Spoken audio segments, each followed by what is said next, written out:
કે જનકુખજી જામાયની જા ત્યાં વિડીયોમાં જુઓ કેવી રીતે આ જે જનેતા છે ને બાળકને શિવાજીનું હાલેલું સંભળાવે છે અને બાળક એમને હામાં હોકારા આપે છે. તો હું તમને દરેક અત્યારની માઓનું એટલું જણાવવા માંગુ છું કે તમે તમારું કામ સિદ્ધ કરવા માટે, પોતાના સ્વાર્થ માટે જે તમે બાળકને મોબાઈલનું વ્યસન પાડો છો, કદાચ આવી રીતે બાળકનો ઉછેર કરવામાં આવે ને તો હજુ પણ આ દેશને સ્વામી વિવેકાનંદ, શિવાજી મહારાણા પ્રતાપ જેવા મહાન પુરુષોની જરૂરત છે. અને આ વિડીયો આખો જોજો.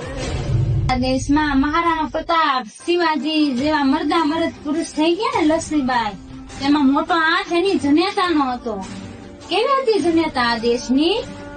કે જનકુખજી જામાયની જા શિવોજી જન્મો હતો, સલવાર કેરી ધાર પર એણે આ હિન્દુ ધર્મ રાખ્યો હતો.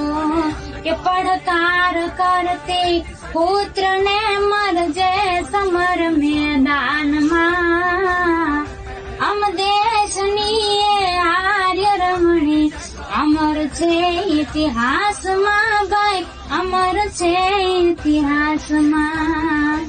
કે સુર ભીતણી સેવા કરી અને યોગનું સાધન કર્યું, વેદાંત ને ઉપનિષદ માંથી ગીતાનું સર્જન કર્યું.